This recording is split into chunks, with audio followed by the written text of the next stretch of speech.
Hello friends, welcome to innovative classes.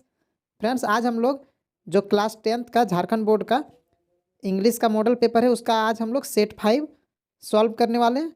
ठीक है, इससे पहले हम बहुत सारे सब्जेक्ट का मॉडल पेपर का सॉल्यूशन बता चुके हैं, तो आपने अभी तक अगर वो सब नहीं देखा है तो देख लीजिए। ठीक है, तो चलिए इस वीडियो को स्टार्ट करते हैं।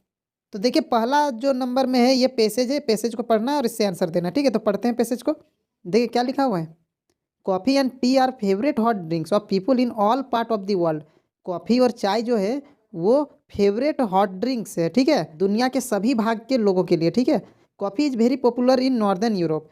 कॉफ़ी जो है उत्तरी यूरोप में बहुत फेमस है, बहुत पॉपुलर है। And in the middle east और मध्य पूर्व जो है वहाँ भी coffee is very popular in northern Europe. Coffee northern Europe में बहुत पॉपुलर है। And in the middle east और मिडिल ईस्ट में, ये तो दोबारा से लिख दिया एक ही चीज़। तो some people put cream and sugar in their coffee. कुछ कुछ लोग क्रीम और चीनी डालते हैं अपने कॉफ़ी में। इन द यूनाइटेड स्टेट में where more coffee is used than in any other nation. देखिए, वहाँ पे बाकी कोई भी देश से मुकाबले ज़्यादा वहाँ पे कॉफ़ी का यूज होता है यूएस में, यानी कि यूनाइटेड स्टेट्स में। Many people drink their coffee black. देखिए, अधिकतर लोग वहाँ पे ब्लैक कॉफ़ी पीते हैं विदाउट क्रीम और शुगर। ठीक है, मतलब कॉफ़ी में क्रीम और शुगर नहीं डाला जाता है। यूएस में बहुत सारे लोग ऐसा करते हैं। नोमड्स, ठीक है, who also use a lot of coffee. देखिए देखिए, नोमड जो है वो कॉफ़ी बहुत पसंद करते हैं। ठीक है, उन लोग क्या करते हैं, like to boil and cool. पहले उबालते हैं और फिर ठंडा करते हैं। इट सेवरल टाइम्स, बहुत बार, बिफोर ड्रिंकिंग इट, इसको पीने से पहले। ठीक है, इन चाइना, चाइना में क्या होता है, China, Japan and other oriental countries, और भी जो ओरिएंटल कंट्रीज है, where tea is the national drink, जहाँ टी नेशनल ड्रिंक है, people do not use sugar in their tea. उन लोग शुगर का यूज नहीं करता है। But in England where tea is also a national drink, लेकिन इंग्लैंड जहाँ पे टी जो है वो नेशनल ड्रिंक वहाँ भी है। मैनी पीपल यूज शुगर, वहाँ पे चीनी का यूज करते हैं। Most people want their tea and coffee very hot but many American drink iced tea. ठीक, बहुत सारे लोग जो है, अधिकतर लोग चाय या कॉफ़ी को गर्म पीना पसंद करते हैं, लेकिन बहुत सारे ऐसे भी हैं अमेरिकन, ठीक है, अमेरिका वाले, drink ice tea and sometime ice coffee. कभी कभी बर्फ़ वाला चाय या बर्फ़ वाला कॉफ़ी, स्पेशली इन समर्स, गर्मी का दिन में पीना पसंद करते हैं उन लोग। ठीक है, अब हम लोग देखते हैं क्वेश्चन में क्या क्या है। देखिए, पहला नंबर का क्वेश्चन में क्या है, what is black coffee. Black coffee क्या है, तो ऊपर में बताएं ब्लैक कॉफ़ी किसको कहा जाता है, जिसमें शुगर क्रीम ये सब ना हो। यानी यहाँ पे आंसर क्या हो जाएगा, सी वाला, जो कॉफ़ी है विदाउट क्रीम एंड शुगर, बिना क्रीम और शुगर का कॉफ़ी को हम लोग ब्लैक कॉफ़ी बोलते हैं। ठीक है, 2 नंबर का क्वेश्चन में है, when do American drink ice coffee. American ice coffee, बर्फ वाला कॉफ़ी कब पीते हैं, तो जब गर्मी का दिन होता है, लास्ट लाइन में लिखा हुआ था, इन समर। ठीक है, 3rd नंबर में, which drink is very popular in northern Europe. Northern Europe में कौन सा कॉफ़ी बहुत फेमस है या पॉपुलर है, तो देखिए यहाँ ऊपर में क्या लिखा हुआ है, देखिए coffee is very popular in northern Europe. ठीक है, यानी कॉफ़ी फेमस है, तो यहाँ पे ए नंबर टिक हो जाएगा। आगे है, what is special in coffee drinking for nomads. Nomads जो थे उनके लिए कॉफ़ी पीने में स्पेशल बात क्या है, तो उन लोग क्या करते थे, हम अभी पढ़ाए थे ना, कि बार बार उन लोग उबालता है और फिर ठंडा करता है, इस तरह से करके उन लोग कॉफ़ी पीता है। तो यहाँ पे कौन सा हो जाएगा, डी वाला, they like to drink it after boiling and cooling several times. उन लोग बार बार, बहुत बार गर्म और ठंडा करके पीना पसंद करते हैं। ठीक है, 5 नंबर में, सेलेक्ट दी ऑपोजिट या antonym of hot and most. Hot और मोस्ट का उल्टा बताना है, तो हॉट का उल्टा क्या होता है, कोल्ड, और मोस्ट का हो जाएगा लीस्ट, यानी कोल्ड एंड लीस्ट, मतलब यहाँ सी नंबर वाला आंसर सही हो जाएगा। ठीक है, अब देखिए दूसरा पैसेज है, it is well known to every one that, ये सभी को पता है कि, that children are the future of tomorrow, बच्चे जो हैं वो भविष्य है, कल के भविष्य है। ठीक है, the welfare and the progress of a country rest on their shoulders. ठीक है, जो कल्याण है और प्रोग्रेस है, विकास किसी देश का, वो उन्हीं के कंधों पर रहता है। ठीक है, because there are the students who shape themselves in the formative years of their lifes. क्योंकि क्योंकि बच्चे होते हैं, ठीक है, वो शेप करते हैं, मतलब आकार देते हैं अपने आप को, जो फॉर्मेटिव ईयर्स है ऑफ द, उनके लाइफ का जो फॉर्मेटिव ईयर्स है उनके लिए। ठीक है, उनमें आगे लिखा हुआ है, the better the citizens the more progressive and healthier a nation can become. देखिए, सिटीजन यानी नागरिक जितने अच्छे हों, जितना बेटर होंगे, ठीक है, किसी देश में रहने वाले नागरिक जितने अच्छे होंगे, उतना ही प्रोग्रेसिव और उतना ही हेल्दियर नेशन होगा, राष्ट्र होगा। ठीक है, we have the example of Japan, हम लोग जापान का एग्जाम्पल ले सकते हैं।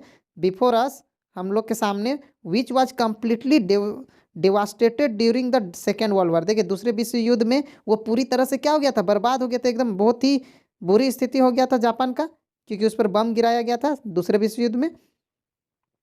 तो आगे क्या लिखा हुआ है, they had to present the spirit of discipline in every field. उन लोग को क्या करना पड़ता है, उन लोग को करना पड़ा, क्या करना पड़ा, डिसिप्लिन लाना पड़ा सभी क्षेत्रों में। They had to put an end to their strikes, ठीक है, उनको बंद करना पड़ा, ठीक है। देयर स्ट्राइक्स मतलब अपना जो स्ट्राइक किया जाता है, हमला या हड़ताल, डेमोन्स्ट्रेशन प्रदर्शन, एजिटेशंस, एजिटेशंस का मतलब क्या होता है, जो घबराहट है वो, एंड कंटेजियस सोशल इवेंट्स, और जो फैलने वाला, समाज में जो बुराइयां फैलती है उसको बंद करना पड़ा। They had to yoke themself to different constructive work, और उन लोग को क्या करना पड़ा, योग, योग का मतलब क्या होता है, कंधे से कंधा मिला के चलना, ठीक है। तो उन लोग एकजुट हुआ, एक तरह से हम लोग बोल सकते हैं एकजुट होना, ठीक है। टू डिफरेंट कंस्ट्रक्टिव वर्क, अलग अलग जो कंस्ट्रक्टिव वर्क्स होता है उसके लिए उन लोग अपने आप को तैयार किया, ठीक है। In case they had continue to waste their time and energy in useless pursuit. देखिए अगर ऐसा हो जाता कि उन लोग अपना जो टाइम है और एनर्जी है वेस्ट करता बेकार की चीज़ों में, they would have been proceeding towards the darkest future of the country. तो उन लोग किस तरफ चल जाता, जो देश है, कंट्री है, उसके उसका जो अंधकारमय भविष्य है, ठीक है, उसकी तरफ चल जाता। लेकिन उन लोग वो चीज़ नहीं किया, और अभी जापान बहुत ही विकास देश में आता है, ठीक है, बहुत ही अच्छा हो चुका है उन लोग का स्थिति। अब देखिए क्वेश्चन देखते हैं 6 नंबर में, who is the future of tomorrow, कल का भविष्य कौन है अकॉर्डिंग टू द पैसेज। तो जो है बच्चे हैं ना, चिल्ड्रेन भविष्य हैं। उसके बाद है how does the nation progress, nation कैसे प्रोग्रेस कर सकता है। यहाँ पे जो पैसेज दिया है इसी के हिसाब से हम लोग कर सकते हैं। तो देखिए यहाँ पे लिखा हुआ है the welfare and the progress of country rest on their shoulders because they are the student who shape themself in the formative years. देखिए फॉर्मेटिव ईयर्स यानी ये वाला है, ठीक है। तो यहाँ पे कौन सा हो जाएगा, ये जो पहला वाला है ए नंबर, ये टिक हो जाएगा, ठीक है। आगे है 8 नंबर का क्वेश्चन में, how did Japan get out of devastation of the second world war. जो दूसरा विश्व युद्ध में विनाश हुआ उससे बाहर कैसे निकला जापान। तो देखिए यहाँ पे आंसर क्या हो जाएगा, तो हम लोग को पैसेज के ही हिसाब से देना है, ठीक है। देखिए जापान का बात है, इसके बाद यहाँ पे लिखा हुआ है they had to present a spirit of discipline, है ना, डिसिप्लिन का स्पिरिट दिखाना पड़ा। तो यहाँ पे वही वाला आंसर हो जाएगा। तो यहाँ 8 का ऑप्शन में पहला में दिया है शेपिंग द फ्यूचर, और बी में दिया है by bringing a spirit of discipline. तो यही वाला होगा सही, ठीक है। अब 9 नंबर का क्वेश्चन देखते हैं, which are the things not done by Japan to restore their progress. कौन सा चीज़ नहीं किया गया जापान के द्वारा अपने प्रोग्रेस को सही करने के लिए या ठीक करने के लिए। तो putting an end to their strike and demonstration, ये तो किया था, ठीक है। Putting an end to their agitation, ये भी किया था। Putting an end to their contagious society, ये भी किया था, ठीक है। Contributing themself in shaping their future leader, नहीं, ये वाला नहीं किया था, लीडर बनाने में नहीं किया था, ठीक है। 10 नंबर में which word in the passage means infectious. Infectious मतलब क्या होता है, फैलने वाला। तो फैलने वाला का मतलब यहाँ पे कौन सा हो जाएगा, बी कंटेजियस, ठीक है, संक्रामक। अब देखिए फिर से एक पैसेज है, लेकिन इस बार पैसेज में जो है ना फिल इन द ब्लैंक्स दिया हुआ है, ठीक है। तो देखिए क्या क्या लिखा हुआ है, प्लास्टिक मटेरियल्स 11 नंबर खाली जगह है, our environment to the maximum. देखिए प्लास्टिक मटेरियल जो है वो हमारे पर्यावरण को अधिकतम, ठीक है, सबसे ज़्यादा क्या करता है। तो ऑप्शन देखते हैं, हार्म, हार्मिंग, हार्म्ड या हार्म्स। तो प्लास्टिक मटेरियल हार्म्स हो जाएगा, ठीक है। उसके बाद है इट इज ओपन, खाली जगह दिया हुआ है, ठीक है, for food by birds animals and fish leading to their. देखिए ये हमेशा क्या होता है, मिस्टेकन, मिस्टेकिंग, मिस्टेक्स या मिस्टूक। तो इट इज ओपन, देखिए इट इज है ना, तो मिस्टेकन हो जाएगा, ठीक है, मिस्टेकन, क्योंकि वर्ब 3 होगा, वॉइस बना हुआ है यहाँ पे। उसके बाद यहाँ पे फिश के बाद लिखा हुआ है लीडिंग टू देयर, खाली जगह इन्वेस्टिगेशन, फिर खाली जगह on for a long time to produce environment friendly plastic, ठीक है। तो यहाँ पे 13 नंबर में क्या भरा जाएगा, लीडिंग टू देयर, खाली जगह है, जो ले जाता है, किस तरफ ले जाता है उनका। 13 में क्या हो जाएगा, डेथ, डेथ हो जाएगा ना। उन लोग प्लास्टिक को अपना मिस्टेक से खाना समझ ले रहा है, जिससे क्या हो रहा है, उन लोग का डेथ की तरफ ले जा रहा है। अब 14 नंबर का देखते हैं, ऊपर में देखिए क्या लिखा हुआ है, इन्वेस्टिगेशंस, खाली जगह है, for a long time to produce environment friendly plastic. देखिए इन्वेस्टिगेशंस चल रहा है, ठीक है, इन्वायरमेंट फ्रेंडली प्लास्टिक बनाने के लिए बहुत लंबे समय से इन्वेस्टिगेशन चल रहा है। तो इस तरह जब रहता है तो हम लोग क्या लिखते हैं, हैज़ बीन या हैव बीन का यूज होता है। ठीक है, तो यहाँ पे ऑप्शन देखिए 14 नंबर में हैज़ बीन गोइंग ऑन भी है और हैव बीन भी है। तो यहाँ पे हैव बीन हो जाएगा। क्यों हैव बीन होगा, क्योंकि यहाँ पे इन्वेस्टिगेशंस लिख दिया है। ठीक है, सिर्फ इन्वेस्टिगेशन नहीं लिखा हुआ, इन्वेस्टिगेशन से जब प्लूरल होता है तो हैव का यूज होगा। ठीक है, अब एप्लीकेशन है तो इसको पढ़ना है और खाली जगह भरना है। ठीक है, तो देखिए to the headmaster Sant Paul high school है, 25 अक्टूबर 2021 से लिखा जा रहा है। Through the class teacher, subject है an application for exempting fine, fine को माफ करने के लिए। ठीक है, आगे लिखा हुआ है sir with humble submission I beg to say that, मैं कहना चाहता हूँ कि आई खाली जगह है नॉट अटेंड माई क्लासेस, में अपना क्लास अटेंड नहीं क्या। तो ऑप्शन देखते हैं 15 में दिया हुआ can not attend, could not attend, am not attending, have not. यहाँ पे जो है, यहाँ पे बी नंबर सही होना चाहिए था, आई कुड नॉट, मैं अटेंड नहीं कर सका।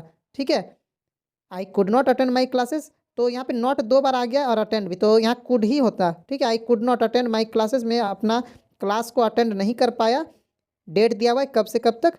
आगे लिखा हुआ है आई 16 नंबर खाली है। ठीक है, engaged in the marriage ceremony of my sister, मैं अपनी सिस्टर के जो शादी है, शादी का समारोह, उसमें बिजी था, इंगेज था। ठीक है, इसीलिए तो यहाँ पे क्या हो जाएगा, आई वॉज हो जाएगा, मैं था, यानी कि यहाँ पे 16 नंबर में वॉज हो जाएगा।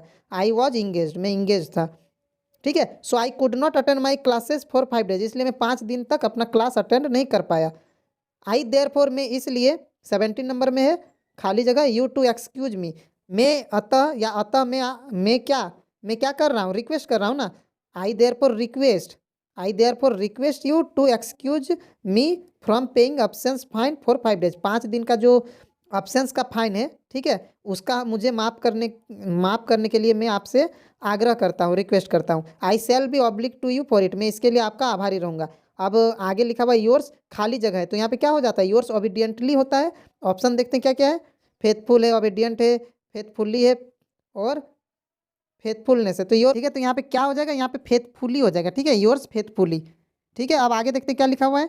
यहाँ पे लिखा हुआ fill in the blanks with appropriate form of verbs, verb का सही फॉर्म देना है। ठीक है, देखिए ही खाली जगह है, his 15th birthday on last Sunday, पिछला संडे को वो अपना 15वां जन्मदिन क्या किया, पिछला संडे है ना, तो पिछला संडे में वो मनाया। ठीक है, तो मनाया मतलब पास्ट टेंस, तो यहाँ पे क्या हो जाएगा, सेलिब्रेटेड। ठीक है, 20 नंबर में when we were taking lunch, जब हम लोग लंच कर रहे थे, the postman the door, postman दरवाजा क्या किया, जब हम लोग कर रहे थे, देखिए बीता हुआ समय में, ठीक है, लंच कर रहे थे, तब पोस्टमैन क्या किया, दरवाजा को नॉक किया, यानी यहाँ भी वर्ब टू होगा। ठीक है, नॉक्ड। 21 में है खाली जगह है ही और फिर खाली जगह, मतलब 2 जगह भरना है। Me I would have visited his home, देखिए डी वाला सही है। ठीक है, हैड ही टेलीफोन्ड मी, अगर वो मुझे टेलीफोन किया होता तो I would have visited his home, तो मैं उसका घर जाता। ठीक है, आगे देखिए अब 22 नंबर में बोल रहा है select the correct indirect form, मतलब यहाँ पे स्पीच देखना है। ठीक है, तो क्वेश्चन क्या है, the teacher said to me, teacher ने मुझसे कहा, I have performed well in the exam, teacher ने मुझसे कहा कि मैंने एग्ज़ाम में अच्छा परफॉर्म किया है। ठीक है, देखिए यहाँ पे आई है। ठीक है, और आई है इसका मतलब क्या है, teacher said to me, teacher ने मुझसे कहा, आई है मतलब वो टीचर खुद अपने बारे में बता रही है ना। टीचर बोल रही है कि मैंने एग्ज़ाम में अच्छा किया, मतलब वो खुद बता रही है अपना कि मैंने एग्ज़ाम में अच्छा किया। यहाँ पे बच्चा को नहीं बोल रही है कि तुमने अच्छा किया, अगर यहाँ पे यू लिखा हुआ रहता, ठीक है, देखिए किसी किसी चैनल में क्या बताया गया है कि यहाँ पे आई है तो आई ही रह गया, आई नहीं रहेगा। क्यों आई नहीं रहेगा, क्योंकि यहाँ पे देखिए, यहाँ हो सकता है क्वेश्चन मिस्टेक है, यहाँ आई के जगह यू ही ज़्यादा सही रहता। टीचर ने बच्चे को कहा कि तुमने एग्जाम में अच्छा परफॉर्म किया, लेकिन यहाँ पे यू ना लिख के यहाँ आई लिखा हुआ है, मतलब यहाँ पे बात ये है कि टीचर खुद अच्छा एग्जाम में परफॉर्म किए, ठीक है, या किया है। तो आई है इसलिए यहाँ पे क्या हो जाएगा, यहाँ पे देखिए टीचर ने कहा ना कि वो खुद की है, मतलब वह हो जाएगा, टीचर ने कहा है, यहाँ ही है। ठीक है, तो वो खुद एग्जाम में अच्छा किया है, तो यहाँ पे सही कौन सा आंसर होगा, the teacher told me that he had performed well in the exam. ठीक है, यहाँ सी वाला सही होगा। ठीक है, ये नहीं कि आई हैव परफॉर्म्ड वेल या I had performed well in the exam, ये सही नहीं होगा। ठीक है, क्योंकि यहाँ आई है, ये ध्यान रखना। यहाँ यू अगर रहता, इसका मतलब उस बच्चे को बोल रही होती है, मतलब उस बच्चे को, मतलब हम मुझे बोल रही होती है कि मैंने अच्छा किया है, उस समय आई होता। ठीक है, इस चीज़ को ध्यान रखना है। तो यहाँ पे आई, ऐसे क्वेश्चन में आई नहीं होना चाहिए था, यू ही रहना ज़्यादा सही था, ठीक है। क्योंकि टीचर खुद एग्जाम नहीं दी है, बच्चा एग्जाम दिया है, तो बच्चा का तारीफ कर रही है टीचर, तो वो ज़्यादा सही होता है यहाँ पे यू होता तो। लेकिन अभी आई है तो आई के हिसाब से ये है, लेकिन अगर यू रहता ऑप्शन में तो उसके हिसाब से बी वाला करेक्ट होता, ठीक है। अब नेक्स्ट वाला 23 नंबर का क्वेश्चन में है, फिर से इनडायरेक्ट फॉर्म बताना है, ठीक है। क्वेश्चन क्या है, Gandhi said honesty pays in the long run. Gandhi ji ने कहा है, क्या कहा कि ईमानदारी जो है लंबे समय में पे करती है, ठीक है। तो यहाँ पे क्या हो जाएगा, देखिए ये जो एक कहावत है, ठीक है, ये कहावत सब जो होता है ना, ये जैसा का वैसा ही छोड़ देते हैं, एक तरह से जो सही बात है। तो यहाँ पे क्या हो जाएगा, गांधी टोल्ड दैट, जो यहाँ पे है सेम यही चीज़ ही लिखेंगे। गांधी टोल्ड, टोल्ड नहीं होगा, सेड ही रहेगा। Gandhi said that honesty pays in the long run, यहाँ बी वाला सही होगा, ठीक है। अगर यहाँ सेड के बाद कुछ और लिखा रहता, said to me, said to you, said to him, तब जाके हम लोग टोल्ड करते हैं सेड को, ठीक है। लेकिन अभी कुछ नहीं है, इसलिए सेड का सेड ही रह जाएगा। तो Gandhi said that honesty pays in the long run, यहाँ कोई चेंज नहीं होगा, ठीक है। अब आगे है, अब देखिए फिर अब ये बुक से पैसेज है, यहाँ पे आप देख सकते हैं लेंचो है, यानी कि अ लेटर टू गॉड वाला चैप्टर है। तो इसको हम लोग पढ़ते नहीं है, अगर कहानी पता है तो आप लोग बिल्कुल आसानी से आंसर दे सकते हैं, ठीक है। तो क्वेश्चन सीधे देखते हैं, what was the last hope of Lencho, Lencho का एकमात्र या अंतिम आशा क्या था। तो बिना पैसेज पढ़े ही हम लोग आंसर बता सकते हैं, भगवान थे ना उनका आस, यानी हेल्प फ्रॉम गॉड, भगवान से मदद ही उनका एकमात्र आस था, ठीक है। 25 नंबर में है, Lencho was an ox of man, Lencho जो था एक बेल था आदमी में, मतलब क्या है कि वो बहुत मेहनती था, जानवर के जैसा काम करता था, बहुत मेहनती, ठीक है। तो यहाँ पे ऑप्शन क्या है, Lencho was an illiterate man, वो अनपढ़ आदमी था, या Lencho was an ignorant man, या लेंचो वाज हार्ड वर्किंग। देखिए हार्ड वर्किंग मैन, यानी यहाँ सी वाला आंसर हो जाएगा। 26 नंबर में है, to whom did Lencho write a letter, किसको लेंचो ने पत्र लिखा, तो भगवान को लिखा था, ठीक है। आगे 27 नंबर में, which word in the passage means soul, soul मतलब होता है आत्मा, ठीक है। तो आत्मा यहाँ पे कौन सा हो जाएगा, ये जो है कॉन्साइंस, ठीक है, कॉन्साइंस, ये हो जाएगा आत्मा। अब आगे देखिए, अब पोयम दिया हुआ है, पोयम का एक्सट्रैक्ट दिया हुआ है, इसको हम लोग पढ़ना है। But if it had to perish twice, लेकिन अगर दोबारा खत्म होगा, यानी ये वाला फायर एंड आइस वाला पोयम है, ठीक है। तो देखते हैं यहाँ पे, name the poem from which the extract has been taken, तो हम तो बता ही दिए फायर एंड आइस, यानी बी वाला ठीक हो जाएगा, ठीक है। आगे है नेम द पोएट, पोएट कौन है, तो रॉबर्ट फ्रॉस्ट है, फायर एंड आइस का और डस्ट ऑफ स्नो दोनों का रॉबर्ट फ्रॉस्ट है, ठीक है। 30 नंबर में है, how will the world come to an end according to the above extract, कैसे दुनिया खत्म होगा, तो दुनिया खत्म इसलिए होगा क्योंकि यहाँ पे हेटर्ड बढ़ गया है, ठीक है, यानी कि घृणा, नफरत लोगों के प्रति वो बढ़ चुका है। अब नेक्स्ट है 31 नंबर में, which word are rhyming with twice, rhyming word मतलब क्या होता है, जैसे गेम, नेम, फेम, एक जैसा सुनाने वाला, ठीक है। तो यहाँ पे ट्वाइस, ट्वाइस का क्या होगा, देखिए आइस सफिस, ये वाला, ये जो है डी वाला, सी ई लास्ट में आ रहा है दोनों में, तो ट्वाइस का ये वाला हो जाएगा राइमिंग वर्ड, ठीक है। 32 में है, what destroyed the paddy crops of Lanco, Lanco का जो धान का खेत था वो किसने बर्बाद कर दिया, तो क्या था, हेवी हेलस्टोन, हेलस्टोन के कारण उसका फसल पूरा बर्बाद हो गया था, ठीक है। 33 में, who was the first black president of south Africa, south Africa का पहला ब्लैक प्रेसिडेंट यानी काले रंग का राष्ट्रपति कौन बना, तो नेल्सन मंडेला, ठीक है। 34 में है, why was the seagull afraid to fly, seagull उड़ने से क्यों डरा हुआ था, तो there was vast ocean before him, उसके सामने बहुत विशाल समुद्र था इसलिए डरा हुआ था, या हिज पेरेंट्स ऑलरेडी, उसके पेरेंट्स पहले ही उड़ चुके थे, he was a very weak, वह बहुत कमजोर था, या it was his first flight, ये उसका पहला उड़ान था। तो देखिए मेन आंसर ये वाला, ये उसका पहला उड़ान था, पहला उड़ान में सब चिड़िया डरता है, ठीक है। लेकिन डरा हुआ क्यों था, समुद्र था आगे, गहराई पर, नीचे बहुत ज़्यादा था, ठीक है। लेकिन मेन तो आंसर ये है कि उसका पहला उड़ान था इसलिए वो डरा हुआ था, ठीक है। अब आगे 35 नंबर में, why does the narrator say that paper has more patience than people, narrator ने ऐसा क्यों कहा कि पेपर का ज़्यादा धैर्य होता है, धीरज होता है लोगों की तुलना में। तो देखिए paper can reveal everything, paper जो है वो सब कुछ बता सकता है, या paper can maintain secrecy, paper जो है सीक्रेट मेंटेन करके रख सकता है। One can write anything at any length on paper, paper में कोई भी कितना भी लिख सकता है, नहीं। तो यहाँ सबसे ज़्यादा जरूरी जो है ये बी वाला है, ठीक है, कि पेपर जो है वो सीक्रेसी, ठीक है, जो गुप्त बात है उसको रख सकता है अपने पास में। अब 36 नंबर का क्वेश्चन देखते हैं। 36 नंबर में, who is responsible for ट्रिकीज poor health, tricky का जो खराब स्वास्थ्य हुआ उसका जिम्मेदार कौन है, तो खुद उसकी मालकिन यानी मिसेस पंपरी जिम्मेदार है, ठीक है। 37 नंबर का क्वेश्चन में, what is the lesson we learn from the story, हम लोग ट्रम्प ऑफ सर्जरी से हम लोग क्या सीखते हैं, ठीक है। तो इसमें ये सीख मिलता है ना कि कोई भी चीज़ ज़्यादा हो तो वो अच्छा नहीं है, ठीक है। तो यहाँ पे क्या हो जाएगा, excess of anything is always bad. कोई भी चीज़ अगर बहुत ज़्यादा हो जाए, अति हो जाए, तो वो खराब होता है, ठीक है। अब नेक्स्ट है 38 नंबर में, why was it a temptation to keep Tricky as a permanent guest. Tricky को एक परमानेंट गेस्ट बना के, यानी जो कुत्ता था उसको एक गेस्ट बना के रखना डॉक्टर का इच्छा क्यों था? तो क्यों था, क्योंकि उसकी मालकिन उसको बहुत अच्छा अच्छा खाना भेजती थी, वो डॉक्टर लोग खा लेते थे, ठीक है। तो यहाँ पे ऑप्शन में है they were enjoying eggs wines and brandy, हाँ यही सही हो जाएगा, ठीक है। ये सब उसकी मालकिन भेजती थी जो डॉक्टर इंजॉय कर रहे थे, ठीक है। 39 में है who is Anil in the story the thief story. Anil कौन है? तो अनिल क्या था, एक राइटर था, ठीक है। 40 नंबर में why does the thief decide to steal Anil's money. Anil का मनी वो क्यों चोरी करने का डिसाइड किया? तो Anil does not take care of, Anil उसका देखभाल नहीं करता था, या Anil does not give him proper food, Anil उसको अच्छा खाना नहीं देता था, या Anil does not pay him any more, Anil उसको पे नहीं करता था, पैसा नहीं देता, ठीक है। ठीक है फ्रेंड्स, वीडियो अगर अच्छा लगा तो लाइक कर दें, और अगर आप इस चैनल पर नए हैं तो प्लीज़ सब्सक्राइब कर लें और अपने दोस्तों को भी शेयर कर दें। Thank you.